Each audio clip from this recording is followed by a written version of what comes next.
Happy summer, folks, and welcome back to the VBMA podcast. Today, I had the opportunity to chat with both the marketing director and CEO of PAW Health. Dr. Carlo Riolo is the CEO of PAW Health Network in Wisconsin.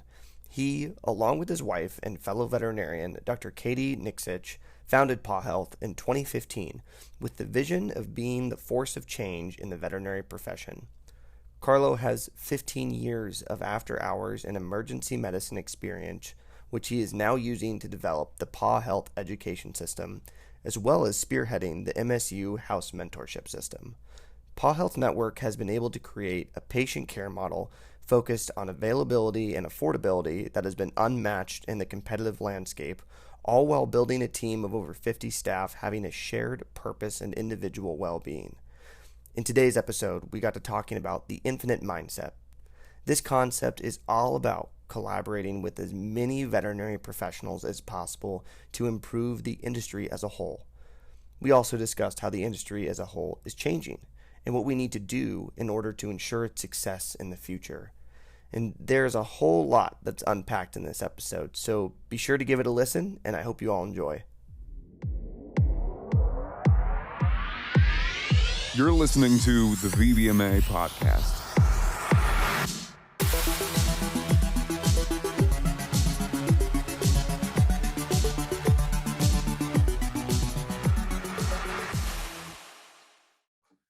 About it. Hi, Thomas. Howdy, how you doing? I'm doing well. How are you? Oh, pretty good. Living life. Just getting the Zoom updates done. Yeah, I logged on and I was like, this is exactly what I wanted to have happen in the last 5 minutes, man.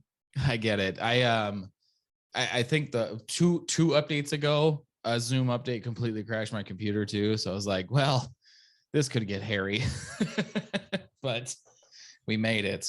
I'm telling you. So yeah, I have Carlo here. Yeah. He's across the table and you see him on your screen. As you and I kind of talked about, I'm sort of an accessory to this conversation as you guys have much more similar paths and probably some different insights on some similar issues. So I'm really just here to help facilitate. So I'll kind of just let you guys rip. Perfect. Yeah. Well, thank you. I Yeah. appreciate it. Thanks for having me. Yeah. Yeah, good to meet you virtually, right? Yeah. Right. the glory of podcasting. So Yeah. First off, I have read all about PAW and Mhm. I think it's amazing, but I want to hear the words from you, how you started it and Yeah. all things that go along with that. Yeah. It's I kind of make a joke. If you listen to the podcast, a lot of the viewers or listeners have heard it, but I think what I have is the curse of the problem solver. So inevitably what ended up happening is I had graduated from Michigan State from veterinary school in 2006. And I was fortunate enough to come out of school at 23. So I had, in my class was a little bit older by comparison. So for me, I had a lot of years to quote unquote catch up. So for, those first several years of my professional career, actually then I was able to see kind of what I remember the veterinary industry to be when I was in high school and stuff in the 90s is, really the height, the pinnacle, this growth within the industry when we had a lot of trendsetters. We had, a lot of professionals that, of course, were not just breaking away from large animal, but really having a good go at small animal medicine, huge influx of, pharmaceuticals to lab to all these different types of things. So really when it started to peak up into the early 2000s and I had gotten out of school about then we had the economic crash right around 10, 12, kind of in the 13 range. So I saw as an associate veterinarian, this transition in not just sort of, available funds of caregivers, but really just the types of cases that we were seeing after hours. And because again, when I graduated and kind of before the economic crash, it was emergency. You had your, people going into day practice to get their stuff done. And everyone who had jobs had the opportunity to take time off work if they needed to take their patients in to be evaluated. So it was kind of just that kind of unraveling of the industry kind of around that time, because the industry was really, really built on cash in hand. It was a huge disposable income type industry, and that's what the industry had essentially grown upon. So when that came away, and again, for us in sort of the after hours setting, I started to see a lot more influx of things that traditionally we never really saw. I mean, it was a couple of years went by in school, and my wife and business partner, Dr. Katie Niksich, I was calling her. I'm like, how do I treat this ear infection? Like how do I, like legit, like, yeah, I can take a leg off and put the guts back in, but this ear thing is kind of confusing to me, and so it was, just kind of seeing that pattern and seeing that trend. And, once we had moved up to northern Wisconsin, it was just kind of that, again, kind of seeing a different environment. I had practiced down in Kalamazoo, Michigan, for my first couple of years out, or year and a half out, but then coming to a more rural area, and kind of seeing the standard of care from, sort of like city environment to then, pretty much more rural than anything else, is then kind of being met with a different set of, variables of conflict as an associate veterinarian, but then sort of being locked into not actually being able to make a difference. So it's, in PAW, we often talk about the TED dynamic. So that has, the victim, persecutor, and rescuer role within the victim, or within the drama dynamic. So that's where kind of having this kind of curse of the problem solver, I was really having a hard time being stuck in an environment where I had the feeling of helplessness. I had the feeling that I couldn't make a difference, that I was sort of under the thumb of not necessarily my previous employers. I really did enjoy my previous employers, who we ultimately bought the clinic from and renamed and stuff. So I enjoyed working with them, but there was still just the confines. And, that's then as Dr. Niksich and I, we started to sort of progress and saying, well, what's going to be the next 30 years of our life? I mean, we got student loan debt, and not that we're necessarily, again, a victim to the debt, because the debt is an investment in our future. But, a part of it is like, all right, well, we can't like really walk away. So can we live with sort of, the associate vet lifestyle when there is a lot of conflict? There's conflict on the front end. We have toxic environment in the back end. We have ideas in which we think we can improve this, but we don't have an environment in which we can improve it. We can't make that type of impact. And that was where just the stars kind of started to align. And, I started to have more thoughts and about how I think things should be run, how I think the, industry can be solved. And ultimately that's what birthed our industry overview. And the industry overview, it's on our website, and we talk about it a lot, but it really started to kind of cone down these really, really, very complex and intimate problems into like 3 main problems. And it's like, damn, all the things really do fit in there. And I'm like, God, I'm like, if we can just figure out some solutions to this, I think we can actually probably make an impact on people's lives. And, then as those started to go, that's where Ben and I and Katie, we kind of all got introduced to each other on the strategic planning side. And it was like, shit, let's do it. So, I mean, that's, kind of the whole thing from beginning to end. That's like the super abridged version, but it was more of really just this drive to not just make an impact in our lives and sort of like our financial stability and things like that, but it was really more of just, the employees that we had working side by side, our coworkers, and seeing them not really being in a good life place, both, financially and, mentally and those types of things. And it's like, man, if we really can do this, we can do it for them just as much as we're doing it for ourselves. And that's kind of one of these things where I say, like, you have to fix yourself first. And then as you start to kind of expand out into the consultation room, how can I fix patients? And then you come out of the consultation room, how can I fix the staff? How can I fix the clinic? How can I fix the community? How can I fix the industry? So it's, as you kind of start to make that transition and growth, I love people who want to fix things in the exam room. We need people to fix things in the exam room. We just as much as we need people to fix things in the clinic, to fix things in staff, to fix things in the industry. So there's so much opportunity for all of us, not even necessarily with an entrepreneurial mindset, because not everyone wants to be an entrepreneur. But I would challenge the idea that everybody wants to make change. Everyone wants to be fulfilled. Everyone wants to have purpose. So that's what we really talk about. And those are the dynamics that we really want to bring forward in our, not just our support staff, but really the industry. And that's, again, sort of why we're here. So that's the long and the short on it.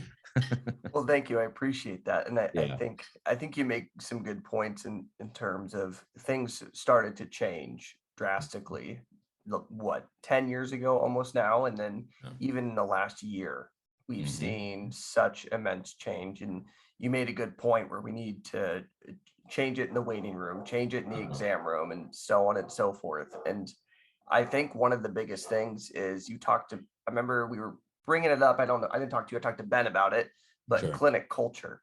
Yeah. And I think for me, the biggest area where I see change that needs to happen is in clinic culture. Absolutely. I mean, I can't tell you how many practices I've worked at where there's been a toxic environment. Certain Mhm. people that work there hate the doctors hate everyone else. And then Yep. the practice falls by the wayside, and therefore you do not become efficient. Yeah, nothing. Yeah. Yeah. And that's one of the things that we talk about. I mean, it's like every single time we talk, even though we have our industry overview and so on and so forth, single-handedly, the two biggest problems is inefficient process and unnecessary conflict. And I kind of make the joke that culture is the pill pocket to process. So it's, if we are trying to institute change, any of us, not just as a business owner or entrepreneur or managers or whatever, but it's just anyone trying to institute change, is that culture is really the way that makes it taste better. It's like, man, like, we just have to keep changing. Well, we just changed that policy. It's like, well, we tried to do a policy that we thought was going to be better and half of it worked. And so we just need to make the other half better. And maybe when we try again, only half of that half is good. So we're only 3/4 of the way to where we need to be. But that cultural process is what gets it. And you're exactly right. And I think we've all experienced that or continue to experience that on the day-to-day lives. And that was one of the big things that not one of the big things, but one of the things that I had experienced at the first practice I worked at is it was the front crew to the back crew, and then the day crew to the night crew. So you have like this 4-way passive aggressive, sometimes active aggression that, happens between, it's like, I don't like how they wrap a catheter. It's like, God damn it, but the catheter's in, right? Like, so, I mean, it's there. And I don't know if this is a language explicit podcast or not, but yeah, I'll try not to say, okay, we're good. Okay. But yeah, so, we actually, I mean, Ben, 4 years of solid culture management. It was at least 4, At because least. so We're PAW Health was founded on August 28th of 2015.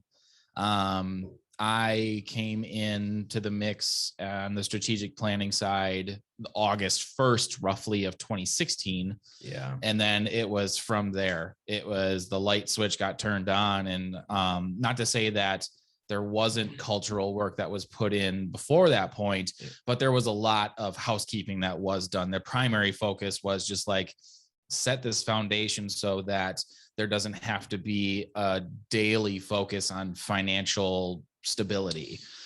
Just like get profitability to a place that it's stable, not necessarily like exceptional, but just like, I don't want to have to think about this every day, every shift. I have to put my focus in to serve the patient, not serve the invoice. Yeah.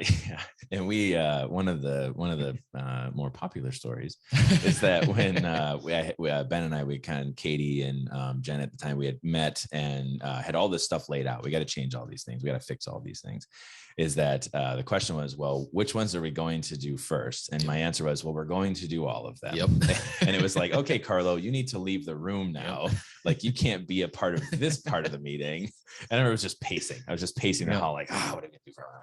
And there's a window and the door too. So we just see him just going back and forth, left and right, just uncomfortably pacing, not doing anything besides pacing. Yeah, pacing. Yeah. So, but to Ben's credit, so, what it was is, it was absolute trust. That was, I mean, we have as our 4 core values, trust, unity, collaboration, and accountability. Those are our 4 core values. And it was trust. It was like, all right, I'm going to go out in the hallway. Yep. and I'm going to trust what's happening in there. I currently hate it, but I'm leaving because they, like, 3 people, I was outvoted. I was voted off of the island at that moment. But, so anyway, so I had trust, in that they were going to make a decision on what we needed to do first. But to what had been just mentioned as well, is that then I worked the backside. Mm-hmm. So when we had a lot of our strategic planning meetings, it was exclusively strategic planning about how we can build policy and process around growing and maintaining a respectable culture, really. I mean, but then the backside of it is, I'm like, all right, I'm figuring out inventory management to invoicing, to charges, to markup, to, profitability, to pay scale. So a lot of that stuff was happening behind the scene. And I was working more with he's an accountant, but really more financial advisor. And he plays a lot of hats for me. But so he and I were kind of doing a lot of stuff on the back end. And I was getting monthly financials, and I was getting these, tweak this, tweak that. But ultimately, like Ben had said, to not serve the invoice, I absolutely despise the idea of a top bonded practice. I think it's a trash way of having business. I think it was necessary in the 80s and 90s when that was actually where the money was. So if you were going to grow a business, yeah. And of course, in the 80s and 90s, our human animal bond spectrum was very mediocre by today's standards. So that, it was like animals were adopted, right? Or a man's best friend. So there was an expectation on both sides, both human animal bond and financial, that for the most part, those things were met. So you had to have top bonded back then so you could run a business. But in today's world, where we really have this huge swath of financial spectrum within the clientele that's coming through, which we call caregivers, but our caregivers coming through on this huge swath of financial spectrum, we're seeing that trending movement towards the high end of the animal bond spectrum, where no one's really a man's best friend anymore. We're talking in the house family member getting closer and closer to fur baby. Like, in the 90s, like, no, but that wasn't even a term. Like, anyone who was like, this is my kid, we're like, you're crazy, but like now that's standard. And it's not to pass judgment. It's just that those are the times and things have developed. So for me, kind of working the back end of the financial portion of the clinic, figuring out pricing, so on and so forth, is that we're I think often called crazy for several reasons, but we're one of the few businesses that, as we took over, the first thing we did was slash our prices. And it was like, all right, so everything's down. Like, okay, what am I buying stuff at? What am I selling it at? What am I charging for procedural? What am I paying staff?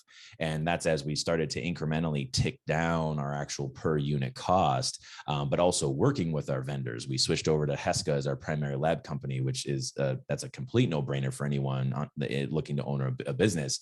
Going over to Heska, getting our profitability up on lab, maintaining inventory, trying to reduce loss, and it basically, as prices came down, basically profitability went up. We started doing more business. We had more affordable services. And ultimately what the plan was, at least in the back of my brain, is I had already gone through one financial recession in my career, which that had happened a few years after I was out of school. It's like, cool, I need to plan for this again in the future. I don't know what the variable is going to be. I don't know how it's going to happen, why it's going to happen. I don't pay a ton of attention to that. I mean, I do, but not a ton. We need to prepare and diversify our portfolio and have more services and have more availability, have more affordability. So that was kind of what we were doing on the backside, or, just to try to not serve an invoice. And again, to what Ben had said is, for us, that's a huge thing that we push over to our associate veterinarians and really anybody who works in our organization, is it's not about how many invoices you are turning per month. It is not about how much money you're bringing into the practice. It is not about all these other things, negative accrual and all these different types of things. It has nothing to do with those numbers. It has everything to do with our ability to actually serve the patient and educate their caregiver enough that the caregiver understands why we need to do this test, not how much it costs, but why do we need to do this test? Why do we need to do this treatment? Why do we need to do this? So there's a huge focus in our organization on education. And that's, again, even our consultation rooms. We have a brand new 11,000 square foot practice. We have education rooms. We don't have exam rooms. We don't have consultation rooms. We have education rooms. So even down to the words that we have on the wall, it really changes the dynamic of what it is that we're supposed to be doing here. And again, that's educating and not worrying about, is the money coming in or is the money not coming in? Because that's my job. I'm going to make sure that these things are affordable, so that when you go into a room with a caregiver and say, hey, we need to do this lab and we need to do this this other diagnostic and these treatments, we don't even have the veterinarians talk about money. So it's not, oh, well, this blood work costs $180. That's all handled by our support staff. So the veterinarian is only ever focusing on medicine. We're only ever focusing on education, and it's just medical records, consults, physical exams, medical records, consults, establish informed consent. That's all we preach. So, to talk about, this is all kind of spanning from the idea of, why top bonded practices don't work. And we don't talk about turning invoices, and we don't talk about turning these things, is that's another way that culture bleeds into the practice. So culture management on one hand is, how it is that we're working among each other. But culture is also not disparaging caregivers for money. It's also not with our other veterinarians diving after cases. Oh crap, if I don't get this many surgeries per week, I'm not going to be able to make commission. If I don't see this big medical case and this big workup, why am I getting stuck with all the ear infection cases?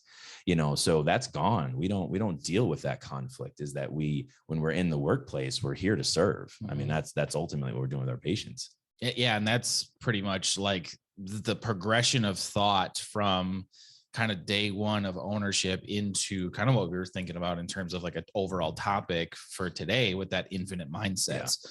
Because I think like gut instinct always said, like we really just need to collaborate. Like there's not an us versus them, whether it's, or I shouldn't say that. There can't be an us versus them between our staff, between us and caregivers, between us and other practices, anything, because when you have a servant leader mindset, it's not a competition. And there was always just this thought. And then Simon Sinek writes a book about it. And I'm like, oh, well, there's a thing. Like, that's exactly what it is that we're trying to do. Yeah. Have you had a chance to read that book at all, Thomas? No, I've looked into it, and I've heard pieces from it, and I've only heard good things, but that'll definitely be added to the soon to be read list. He does such a good job presenting the material that it becomes a really fast read, because he utilizes the same stories, and the messaging is all pretty much the same. But I did grab a couple quotes if you want to kind of like jumpstart us in a direction, because I think it actually hits the two things that we were talking about. So to play an infinite game, one of the things that he talks about is you have to have a team that's united behind a just cause, because it sets your path. For us, it's serve the patient and educate the caregiver, but that's not necessarily going to apply to everybody. Like, different practices and different people are going to have their own things, but having it clearly defined on your team is really important. So what is that going to be? Number one, a just cause has to be for something. It has to be affirmative and optimistic. It has to be, number two, inclusive. So it has to be open to all of those who like to contribute like to contribute. Number three, it has to be service oriented. So for the primary benefit of others, not yourself. Number four, it has to be resilient. So able to endure political, technological, and cultural change, which, if you want to talk about COVID, talk about some massive change in the last year and a half now. And then number five, it has to be idealistic, which is why, Carlo kind of started that off with big, bold, and ultimately unachievable. So you have to have this goal that you're constantly projecting yourself towards, but likely the industry is going to outlast you. So you're probably never going to get there. Yeah. And then the second quote is, infinite minded leaders understand that best is not a permanent state. Instead, they strive to be better. Better suggests a journey of constant improvement and makes us feel like we are being invited to contribute our talents and energies to make progress in that journey. And I can't think of two quotes that encapsulate what we try to do here at PAW Health every single day, behind every process, every education video that we make, every podcast that happens, like every interaction with the caregiver. It's all about perpetuating that infinite game. Yeah. And I think you both make a good point with, the collaborative working. I think that is so underplayed in this field. It is unbelievable. And even when you bring that into terms of collaboration, teamwork, like if you're not working together, you're taking 10 steps back. And we see that now more than ever. I mean, at the clinic I'm working at now, I have never worked in a place that is such a healthy work culture, and I can see them doing 10 times better than other clinics I've ever worked at. And I think that it really plays to the point that you need to be willing to work together in order to move forward. And that's that. Yeah, you have to. And that was, so only within the last several months did we change core value. We actually had our 4 core values: trust, unity, trust, respect, unity, and accountability. We had that for 5-6 years. But really everything we do is to unify. We're accountable to unify. We trust to unify, respect to unify. But that collaborative component is huge. And for years, we've talked about in the moment accountability. And, when we start to look at accountability, and actually a lot of our tools for culture management specifically hinge upon accountability, between the after action report to case reviews to, we actually have this whole thing on creating accountability, which I'm actually revising again because it's good. It's not necessarily great, but it's good. It's always developing. So yeah, the collaboration part, we talk about in the moment accountability. And I think accountability, unfortunately, most people don't actually define accountability right. Like a lot of times it's not what people think it is. But anyway, so when it comes to accountability, like we use accountable events, or we use these actions or breaks from policy, or, whatever it is. We use it as an opportunity to grow and to improve. It's not an accountable process is not something that is persecuting. It's not something to get someone in trouble. So that's a huge break in culture. If you can focus really, really hard on accountability to get people to understand, like, actually some of the mentees that we've had this summer, it's like, you can tell these environments that when people think they're being accountable, it's everyone's being a vulture, just waiting to pounce, waiting to kind of, pick at the wounds and such. And it's like, well, actually accountability is like, oh, wait, hold on. Yep. Let me show you how to do this. Let me teach you how to do this. But to take that one step further, it's like, we need more in the moment collaborative tools, because that collaboration is, we have a triage-based system that we work on, which that's a whole separate conversation. But our triage-based system, we don't do anything appointment-based. It's all triage. We do have some, known regular clients, yada, yada, yada. But in the moment of collaboration, it's like, all right, well, I was going to do, acts 1, 2, 3, 4, but then I had something more critical come in and completely blow us out of the water. Like, you can't just have one person calling 100% of the shots without collaborating with the entire team. It's like, who's doing what's happening? I need you to stop that. So even within in the moment collaboration, I feel like for most of us that are adrenaline junkies, when it hits the fan, it's like, all right, we know to move. We don't even think and we act. And that was actually coming off of, I made the joke with Tom Hanks when he flew that plane.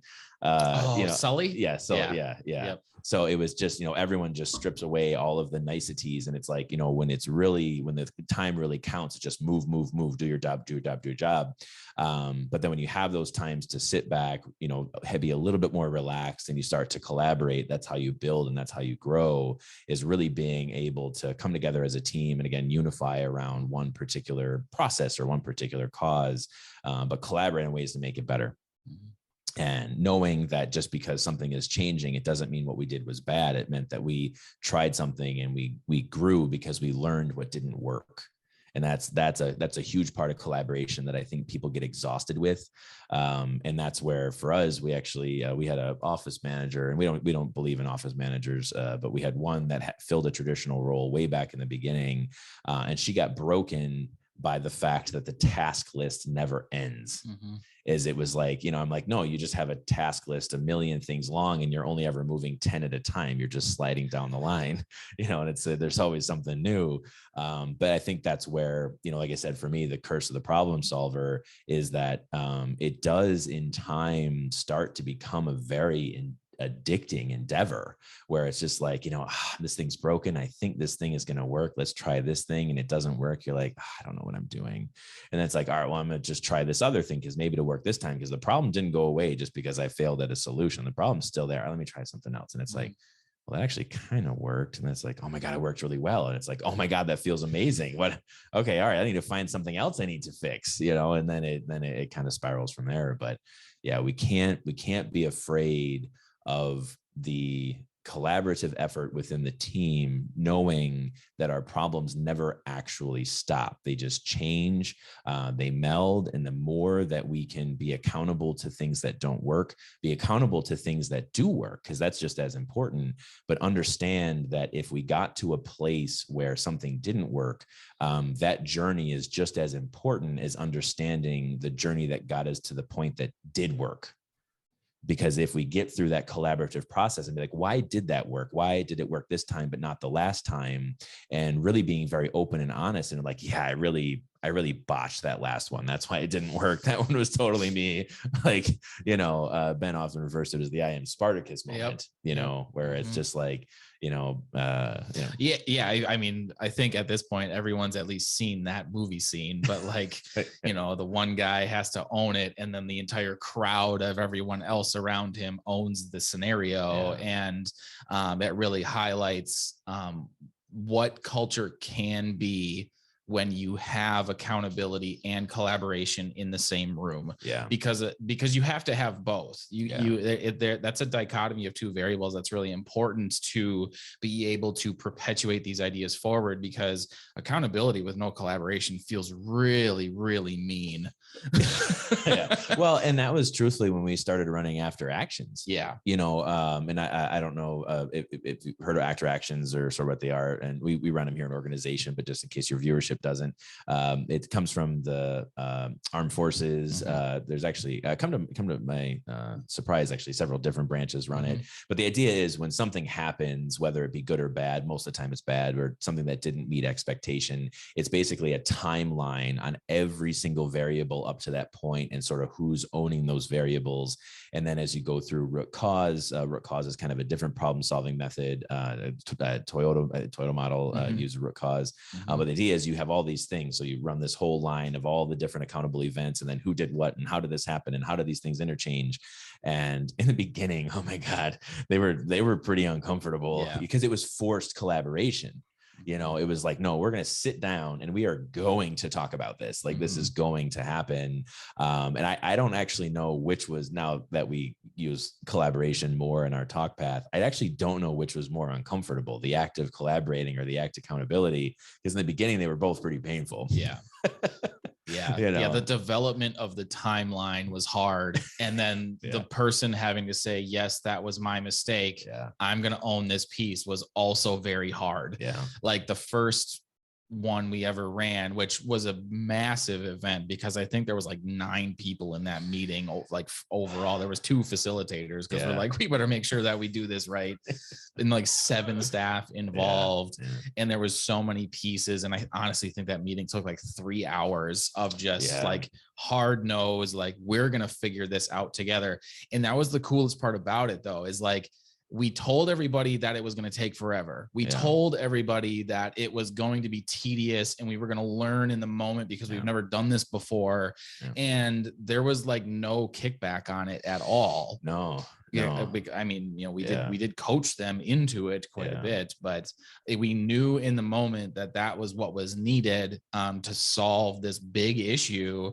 And like, now the solutions that were implemented are so second nature to us. I can't even remember what the solutions were.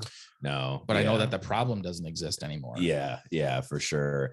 Well, and I think so that kind of coming back to how, we talked about how PAW Health started, is I think what often becomes difficult when we talk about fixing ourselves and fixing the exam room and fixing the clinic and so on and so forth, is that, like, for us, one of our big like methodologies, I guess, I don't know, is that we toppled the totem pole. So for us, there is no hierarchy. To us, even our organizational chart is inverted. All of our administrators are all like, it's an inverted pyramid. We're all at the bottom supporting all of those people around us. So when we sort of have this toppled hierarchy and we start to talk about after actions, because inevitably whenever we're talking collaboration or accountability, administratively, we have to be willing to acknowledge that something is broken within administration. Administratively, we have to acknowledge that something is broken within process. Administratively, we have to understand something is broken within procedure. If we're unwilling to do that, close your doors. Because what ends up happening is what happened to our industry. This is the way it's always been. This is the way it's always going to be. It's like, nope, that's going to be the way it always was, because that's only going to last as long as you individual are in charge. And one day you're going to die or retire. So, if we're talking about that infinite game and saying that we're trying to create a movement, we're trying to create an ideology, we're trying to create an idea of saying, no, we are really just sort of wardens. We're just here to sort of facilitate. We're here to support, we're sort of just catalysts to the development of this industry. As we start to institute more of this mindset, that's what's going to end up kind of turning us over into being anywhere we work, anywhere we have, anything that we have, ultimately will be passed on to those after us. So if we administratively can't acknowledge that something we're doing right now isn't working for right now, we need to, again, that's bad, but we need to be willing to acknowledge that administratively we're supposed to grow, that policy we're supposed to grow. And that was actually one of my biggest fears for the longest time, is that if I had if there's a ground floor employee that's like, oh my God, that's broken.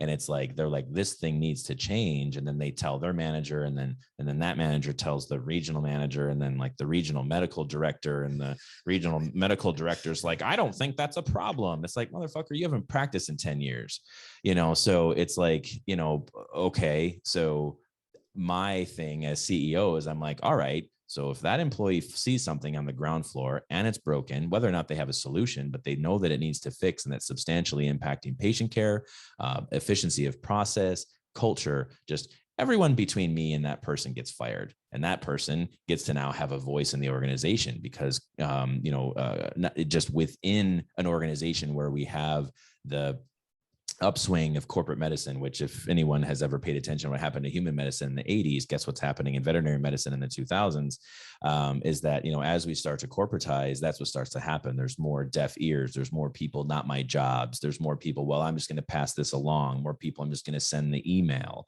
And that's why for us, it's, we're so passionate about local ownership, but local ownership done in a way that supports a business 10 years from now, not local ownership in a way that puts on the old shoes of the old veterinary owner that worked back in the 70s, 80s, 90s, and early 2000s. Those shoes are wore out. So, for us to, push more into saying like, all right, let's start to talk about what do we need in 10 years so we can start to grow that now, and on the local level, so that we don't have someone sitting in Tampa Bay, Florida, making decisions about what happens in northern Wisconsin, or sitting out in LA making decisions for what happens in Boston. That will never, ever work in our industry, but that's what they're trying to do. So if we focus on local ownership, we focus on, classmates within veterinary school, those entrepreneurs and people that really want to be business owners, also then collaborating with those classmates who want to be associates, who want to be specialists, who want to be these other things.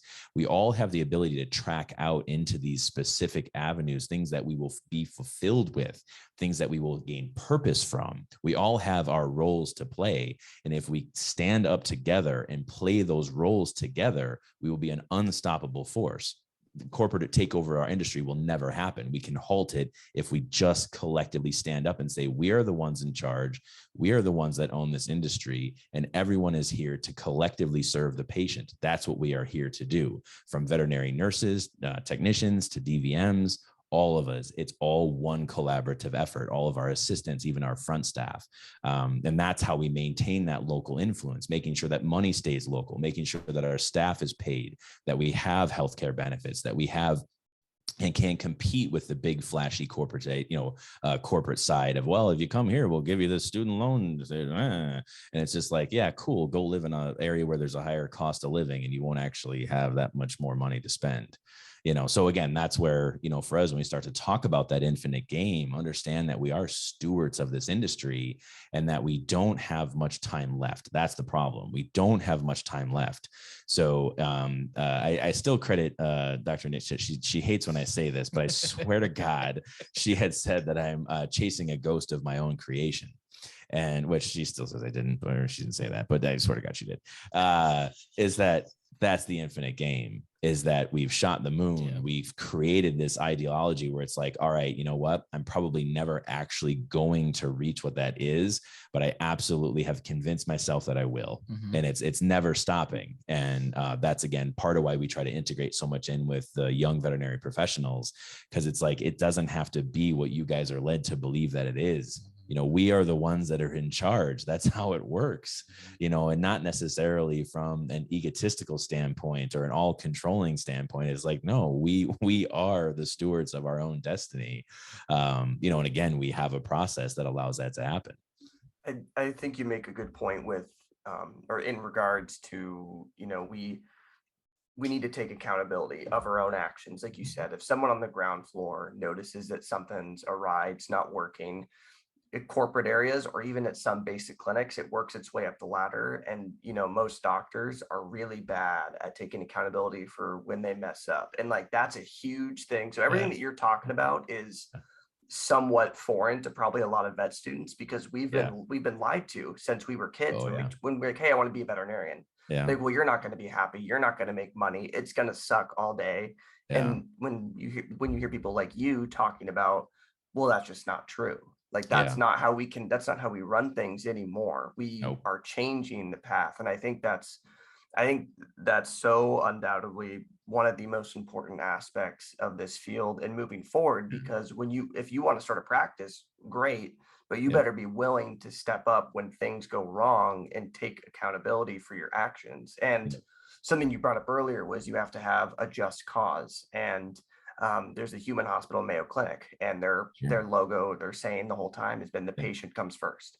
And that's been their point. And if veterinary medicine can make a point like that, or if certain clinics can, I think we'll see a big change of people coming together to take care of patients better, to work on things together. Because this dynamic that I see even in vet school, where like kids are butting heads, like trying to compete, like going crazy against each other, it's like, that ain't gonna work too well. Like, you gotta work together. It's like, you really think the surgeon and the neurosurgeon are gonna be so different?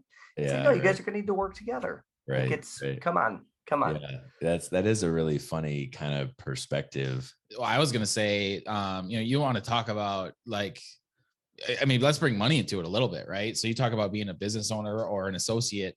Your experience as an associate, but now also as a clinic owner, has been, the less you think about money, the more profitable you become.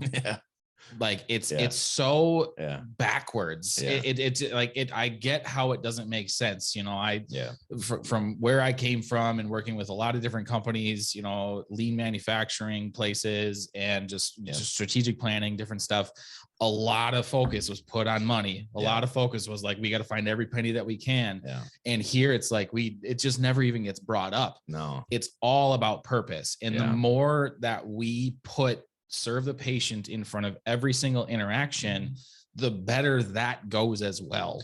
Yeah. Well, and so that's the thing. I think, you know, there have been ways, which I found it very interesting over the years when we've had employees that we've needed to offboard, actually take and twist our core values, or take and twist our, you know, serve the patient, and actually kind of twist it for sort of their own individual benefit. And I think that's where, you know, you kind of say, you know, that these things, you know, kind of being ingrained at a younger age, you know, while we're in veterinary school, not that we're young, but you know what I mean? Like, just of our whole life, I'm sorry, but when you're in college, you're young. We definitely feel like an adult. I'm not saying that, but it's just in the whole scheme of how life works. We're still pretty young. That's a big part of it, is when you start to have that's not animosity, but when we're, you know, focusing on sort of the wrong thing, and we're just, how can I, it's mine. How can I gain? What is me, and what, you know, for me. You can't always fix that. Because that's sort of in the person. But if, again, you know, we as an industry rally around this idea of us, you know, we had serve the patient, educate the caregiver, we're starting to kind of adapt this idea where actually we are here to serve. And when we're here to serve, a part of that is, well, how is your, like our front end, like a clerk of accounts receivable, janitorial, like really they serve different ways. And I think it's where you kind of take yourself out of the equation. That really, for me, not even necessarily that I've lived a life that I've focused exclusively on myself, but I can definitely see those people that focus exclusively upon themselves, and how I do try to focus very much on other people. It just seems like I constantly have more to give, if that makes sense. Is that it's not even it's painless to do so, to help. When, I get so mad when, we have mentees come in like, oh, I might have a dumb question. I'm like, I swear to God, if you say dumb question to me again, I'm going to get pissed, but it's like, no, I have this stuff to give you. I have this experience because it's not mine. I went through this. There's no reason why you as an individual need to go through the same punches that I went through, because I got the bruises and I learned from it. Please just take this. And that's where, again, I believe it was Edison, is I'm only great because I stand on the shoulders of giants. Like, please stand on me. Please stand on what we have and what we've created, not just within the business side, but also on the medicine side. How are we serving? How are we engaging? How are we talking? How are we building? How are we, doing all of these different things? And that's where then, again, our efforts in trying to work within the university side, it's really trying to get in there and try to pull that stuff out before it actually gets out into, from first year to second year to third year to fourth year. And one of the funny things that you kind of aged me a little bit is that when you said, well, yeah, when you get into veterinary school, it's like, oh, you're gonna it's going to suck. You're going to hate it. You're going to hate your job, and is that really wasn't like me, is like in my era, it was like, oh, look at this, altruistic industry, and you're going to love it. And everything about it is perfect. Everything is fantastic. There's no issue. And then it's like, once you get it, it's just like, skirt, and then it's, so that I can definitely see, though, for the veterinary professionals that are entering into the industry now. I mean, we have mentees. I mean, even Dr. Potter is being one, and some of the other mentees that we've had come through as second and third year students, it's not to say that we're the end of the road, but I think for a lot of people that have come to us in the last couple of years, it's just trying to find something different. It's like, oh, thank God I found you guys. I was really starting to hate everything, and it's, and I'm not saying we're the only ones who have that, but it is, enough to say, when I do have this curse of the problem solver, but to like, okay, it is actually working, and it is actually showing people a new way. It is actually impacting, more lives in a positive way, that it's just, we can't hold on to it. It's not for us to own. And that's, again, what, we have now birthed, we're pretty close to the end of it, is a brand new education portal. So our education portal, we got a website design, redesign. Ben's within, he's churning out a lot of written content. But the idea is give more on a universal platform. It's going to be completely free to veterinary professionals. I mean, there's no charges associated with it, because we have to make that impact. We have to start to get back to the infinite game and understand that as veterinary professionals, the game that we're playing is that we as professionals are going to outlast. It's not just our business. It's not just what we're doing as a practice, is that we as individuals need to know that we have the ability to outlast and to have the infinite game of really any other problems that we're faced with this industry, whether it is the corporatization, whether it is, and again, I think there's something to be said. I don't think we've seen the nasty head of insurance rear up yet, but it's on its way, so, again, I think, for us, rallying around that cause and just understanding that if we can all collectively agree that we are here to serve, and we're going to serve that purpose different ways, that is the unifying theory, the unifying idea for our industry. And we have to take ourselves out of that equation so we can collaborate, so we can engage, so that we can have accountability, so we can trust each other, so we can respect one another. Because why? Conflict is going to happen. It is not kumbaya at PAW Health Network, but there's going to be conflict. And when that conflict arises, it's like, all right, we're all here for the same reason. Let's bring it back to that. But more importantly, the people coming through our door are here for the same reason. They are here to make sure that their patient gets served.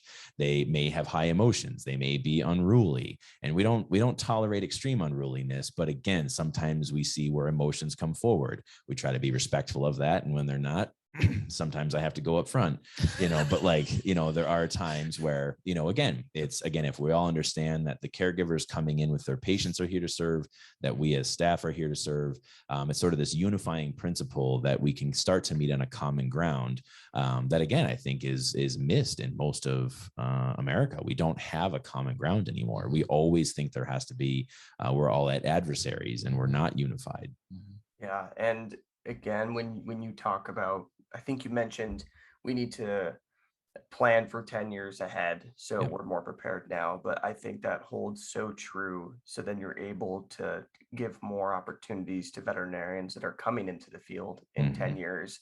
So then they don't just walk into a total crapshoot and everything's gone down Like by it the is. wayside and nobody cares about the patients anymore. And everyone Yeah. only cares about money. I mean, Yeah. I do think there is something to be said about being somewhat selfish in what you like to do, but there's a strong responsibility threshold to it. Yeah. Yes. Yeah. And I think that's undoubtedly important. Yeah. But I do like the concept of trying to plan for 10 years ahead so we can prepare people who are behind us, because if we don't, then our total industry is screwed.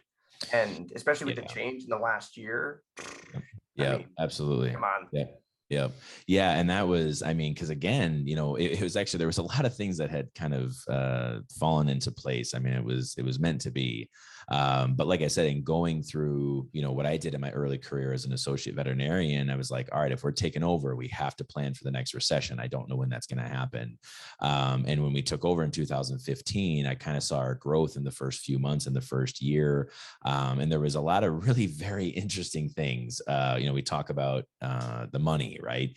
And what we had done pretty much every year for the first 5 years is any profit in the practice, all of the profit was reinvested back into the business the following year. We found different ways to spend profit, to buy new equipment, to pay staff more, benefits, all these things. So, Dr. Katie and I, we didn't take really any money from the company. I mean, we paid ourselves a salary, veterinarians and such, because we were still pulling shifts and so on and so forth.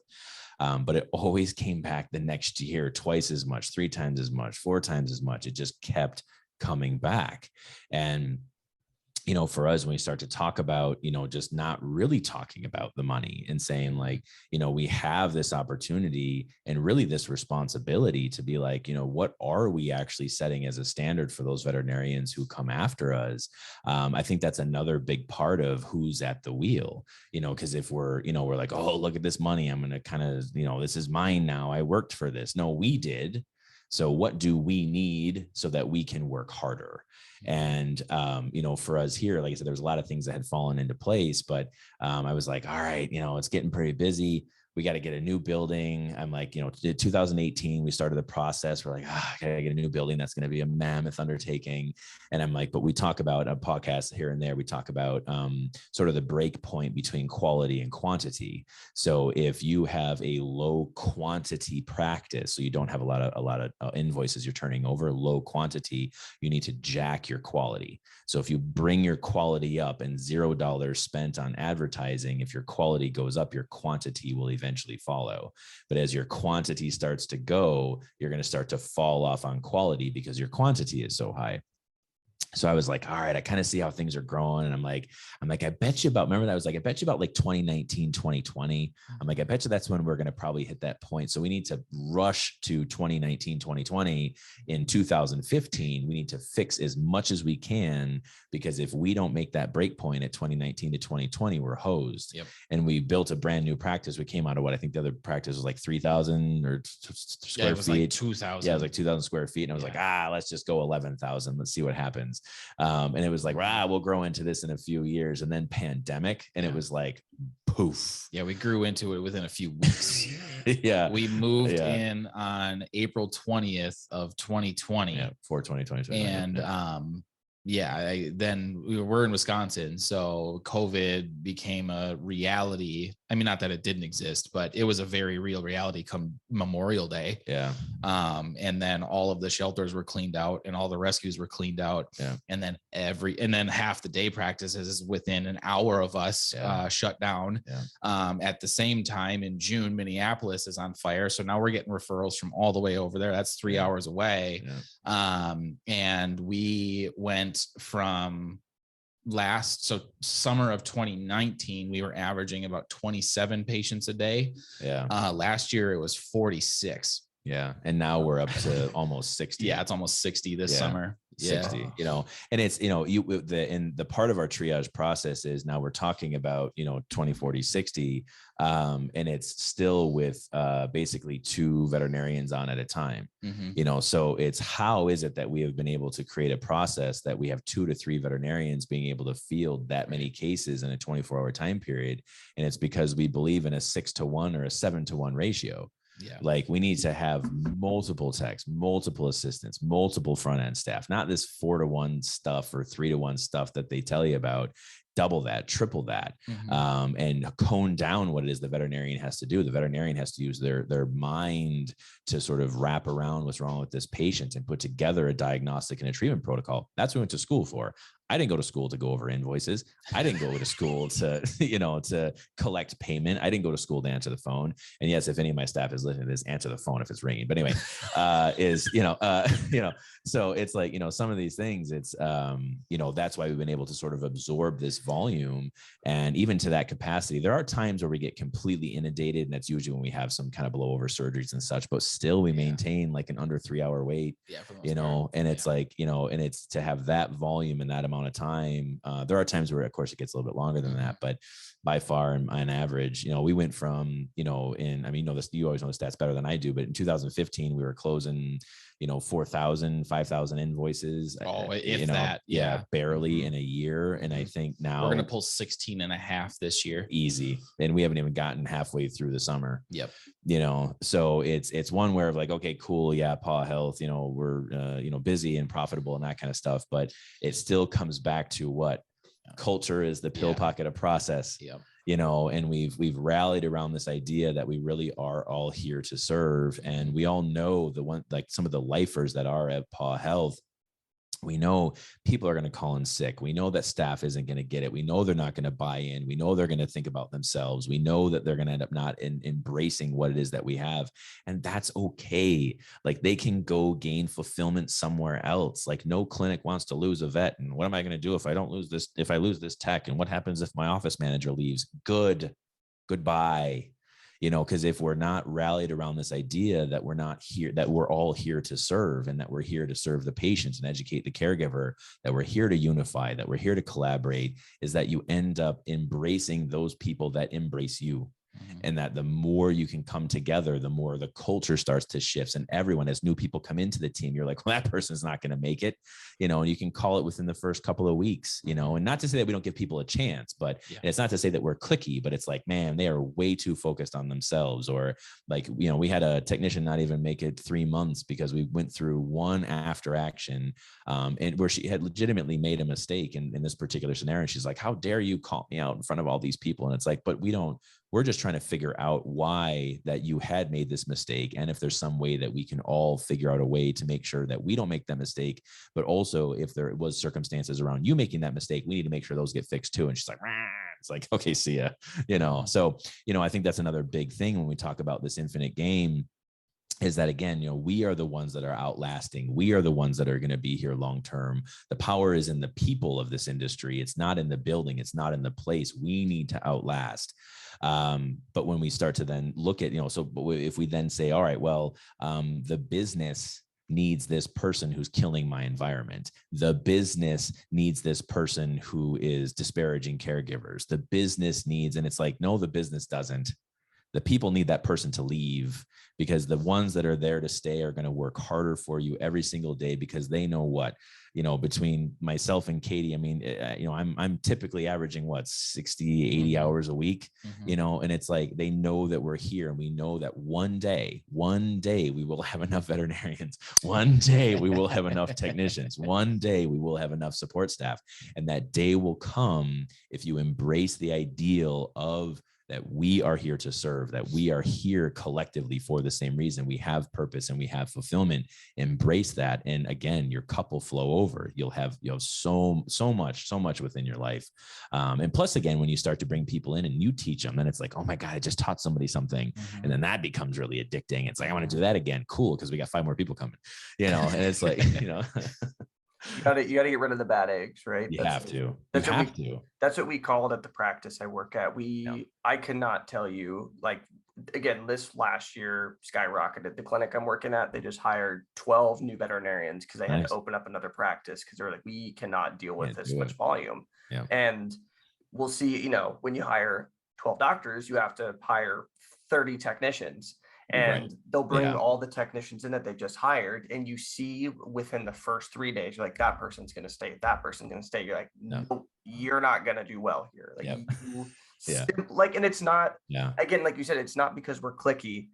It's just because of Right. that mindset that we have. Like, everyone at this practice works together on everything. If Yep. I mess up or if someone I know messes up, we talk about how can we make sure this doesn't happen again. And I think, I don't know. So one of my, I guess I haven't asked you guys a lot of questions, but my final, I love hearing y'all talk, but I think one of my final questions for you both is, what would you recommend to veterinary students who are coming out the gates, becoming veterinarians? Like, what do they need to look for in a practice? Because how are you able to tell if a practice has a good work culture or actually gives a damn about a pet? Like, where do you think their eyeballs need to be heading as soon as they walk out of graduation day, assuming none of them have job offers, because there's just too many vets right now, right? Right. As you're stewing on that, mine is actually relatively simple. So was I think Carlo, you'll probably talk a little bit about like go in and like live it during your clinical rotations, but have some sort of extended time frame with that group of people, and use your gut. And we talked about this on our last podcast. It was like, what are we talked about mental health and like, what are the metrics that we're using here at PAW Health? Because we know that like mental health across the board here for our staff, both, from the high level doctors all the way down to, our front staff, and down is the worst way I could explain that, but everybody across the board, we don't really have the industry-wide issues with mental health. So the individual that we had, he was like, well, what are your metrics? And I'm like, I have no idea. Like, it's just my gut. But in the conversation, Carly, you brought up laughter. Yeah. How much laughter exists within that group of people? How fun are they to be around in, like, not in like the acting kind of way. Right. Like, are they excited because there's a new person that might be the knight in shining armor that will come and save their practice? Or do they genuinely want you to join a team that is enjoying what they're doing? Laughter and engagement and like lightheartedness, being able to see conflict with caregivers or clients, and not have it ruin their day, and just being able to maintain a positive mental attitude, really, and a growth mindset. So that would be kind of my biggest thing. No, I think that's probably the other half of, what I would look for. I am, I guess, maybe self-proclaimed, but eternally of the growth mindset. So for me, it's all about growth and betterment and, teaching and education and things like that. So for me, I think, to build upon what Ben was saying, actually, what you had said too about, we have the technicians come in or doctors or whatever, they're not going to make it. We're here to, kind of call each other out and learn and so on and so forth. For me, it would be like, what is the willingness to teach? So what is the willingness to learn? And, when we have either new veterinarians come in or even students coming in, I'm like, what's some like new shit you guys are learning in school? They're like, why are you talking to me? I'm like, I don't know. I'm old. Like, what are you learning? What's kind of the cool stuff? So for me, it's really more of, because one of the huge buzzwords now is gonna be like, we have a mentorship and we're going to teach you and you can come in and but it's like, all right, but like, really, what does that mean? And I think to talk about education, to talk about mentorship is, exactly that. Is if you have an idea of where you want to live in your life, if you have an idea of you and your significant other want to end up, I think it's exactly that. I think while you're in first year, second and third year, plan for graduation. It's going to come faster than you think. So if you can spend the summers, if you can, spend the summer, take 1 month at this clinic, 1 month at that clinic, 1 month at that clinic, is set up 3 jobs for the summer. Or, I'm going to go here on spring break. I'm going to go there for winter break. I'm going to go there for, whatever it is. So for me, it's, kind of gaining that exposure to try and kind of have that sorted out before you get to graduation day. And it's okay if you haven't figured that out before graduation day, like that's okay too. But I think there's 2 ways that I sort of look at, mentorship in today's world, is, it has to be an environment that they're willing to teach and understand that you don't and probably don't know a lot, because one of the big problems in our industry right now is a deteriorating skill set. So coming out of veterinary school, you actually know less than when I came out of school. And that's not like, disparagement. I'm just saying, like, literally the quality of the education you're getting just isn't what it was. And it's not to say that the university has done anything wrong. It's just there's a lot more variables now at play between human animal bond and financial spectrum, all these other things. There's a lot of variables there. But going into a new practice, what is actually their onboarding program? What is actually their mentorship? For us, when we have new veterinarians, we're hip hugging for 3 months straight. We work the same shifts, we work the same cases. So what does that look like? Well, we have mentorship. Yeah. What do you mean though? Like, what do you mean? Like, what is mentorship? Who is my mentor? Who am I asking questions to? But more importantly, not just what do you look for in a practice, but know that in looking for a practice, you better damn be investing in yourself. You are the leading veterinary industry, veterinary professionals of today for tomorrow today.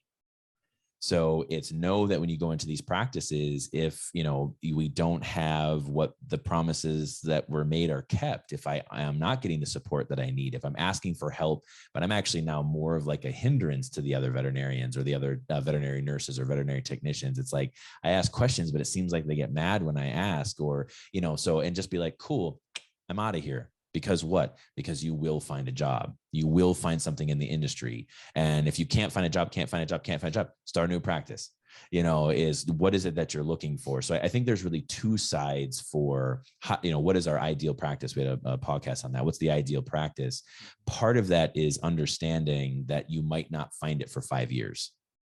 You might not find it for 10 years. That's okay. There's nothing wrong with that, but it's always a trade up. Well, I didn't like that, so I'm not going to put up with that again. I really liked that, so I'm going to try to go find that. I liked that. So I got there, this thing that I thought I liked, but there's this other thing I didn't know I didn't like that I didn't know existed. Okay, cool. I'm not going to do that again. I'm leaving. So, there's no problem with changing jobs and changing locations and all these different things. And I swear, anybody who has a non-compete in their contracts, get it out of there. Like, if you have a business that actually wants a veterinarian enough, they're going to take the non-compete out.